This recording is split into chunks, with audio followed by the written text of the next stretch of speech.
Hi, my name is Magdalena Cielecka and I'm a producer of Gamedec. Today, I will guide you through some of our systems and gameplay elements. Gamedec is a cyberpunk isometric RPG where you take up a role of a detective solving crimes in virtual worlds. Their gender, background and character are of your choosing. We're showing in-development pre-alpha build, so please keep in mind that some elements are bound to change. This video will show one of the paths you can follow in your investigation, so it might be spoiler sensitive. But most of the branching paths won't be featured. What you need to know right now is that we were hired by Mr. Haggis, extremely powerful executive whose son is in danger. In Gamedec universe, people are spending most of their time in various virtual worlds that they access through specific suits and helmets. Haggis' son somehow got stuck in one of those worlds. Something is happening to him inside the game. Since we cannot lock him out without risking his life, we need to find another way to save him.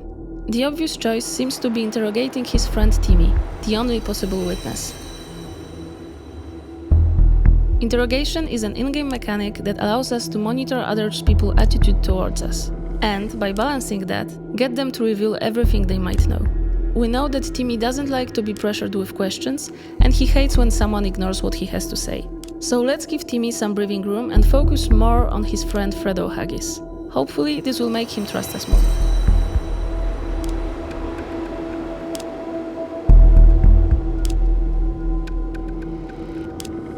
And he snaps. So now we know that the boys didn't play in the virtualium they were supposed to. They went for Twisted and Perverted, which is as bad as it sounds. We can now use the deduction system. It allows us to look through all the info we've gathered, which unlocks different possible deductions. And then, choose one that seems most probable for us.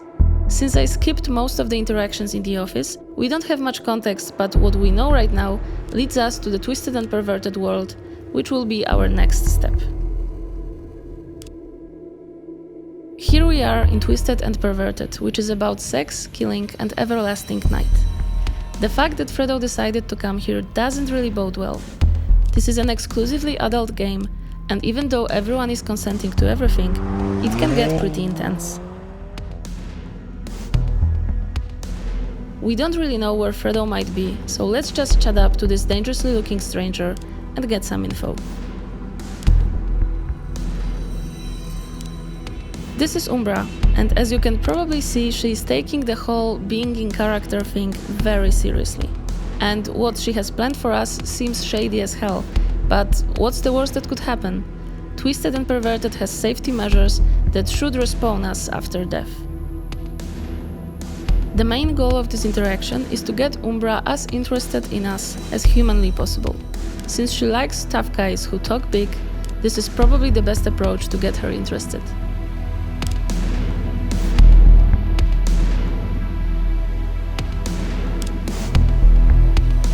What you're seeing right now is gaining an aspect through dialogue choice.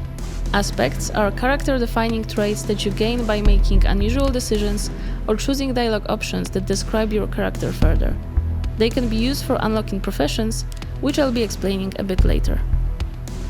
Professions open up additional dialogue lines that can be very helpful in our interrogation, just like the one here that allows us to impress Umbra.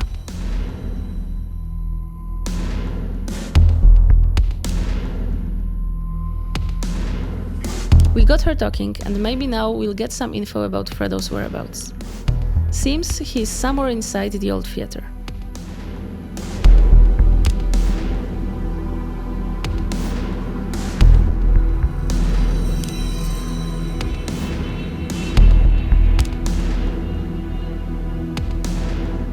Umbra got a little too excited, and now she's going in for the kill, because this is what Twisted and Perverted is all about. Of course, we can allow her to do that, since losing points in this game doesn't really bother us. But we can also try and break her streak since we're at it.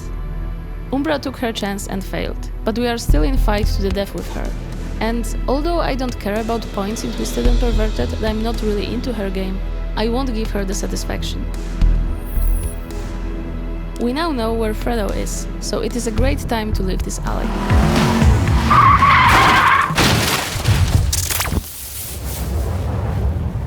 Or not. I really hope someone at least got some bonus points for that kill. There are a few ways to get out of here, from killing our character and getting respawned elsewhere, to more subtle ways.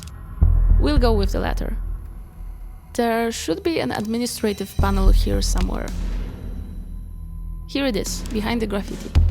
It's not easy to hack an administrative panel, but if we unlock a right profession with aspects we've gathered, it should do.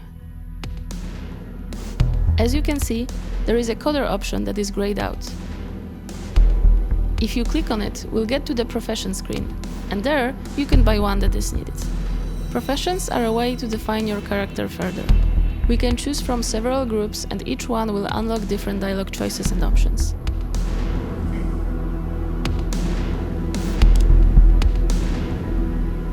Just like that, we can now despawn the car and get out of the alley. There are more things going on here, but since we want to focus on the case, we'll just leave. Now we could get into the theater. This definitely doesn't look good, and Fredo seems to be more of a disturbed teenage pervert than anything else. But let's make sure this is what's actually going on.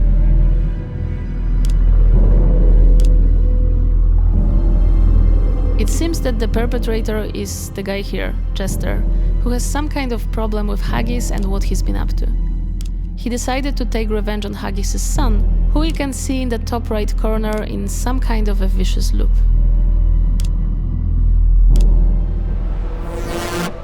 Okay, so something definitely strange is happening in this theater. We've been teleported to the entrance and Jester is gone. So let's chat up to this patron and get to know what's going on. The dialogue with the guy seems really strange, and after a few loops we still cannot control our character or change the flow of the dialogue. It seems Jester had an ace up his sleeve and managed to trap us in a loop, like he did with Fredo.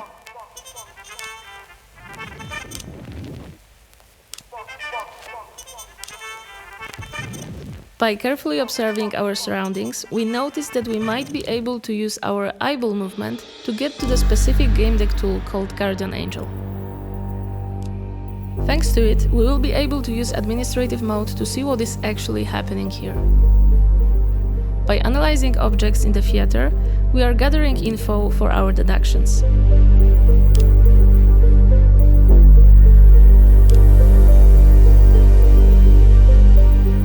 We have an incoming call from Kenzu, our sidekick with a bit too much enthusiasm and a bit too little experience. Ken will try to find a way to get us out, but we won't be standing here and waiting for a savior. Let's look for some solutions by ourselves. After analyzing the area, we've managed to get some info about what is going on with the loop. As for the final deduction, we will need to make a choice. What you should remember is that usually you won't be able to unlock each and every information. It really depends on the way we will be playing the case.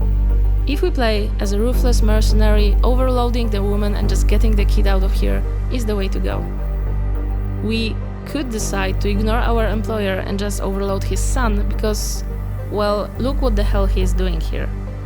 Fortunately, our previous deductions unlocked another option, and that is to try to break the loop by duplicating elements. And since the woman is just a bystander and we don't really know if Fredo is guilty here, we will go with that option. Let's try with chairs. And finally, the loop is broken. Let's get Fredo out of there and go home. Or not, since Jester is one step ahead of us. By now you probably forgot about Ken, but surprisingly, he managed to come up with a plan. I'll probably regret that, but let's trust him.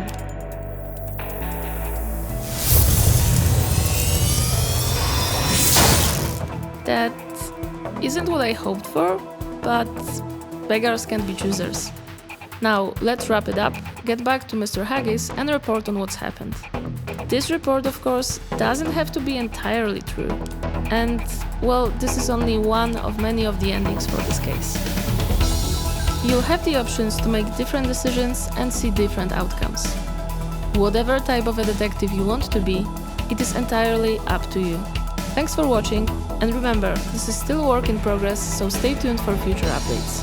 Take care!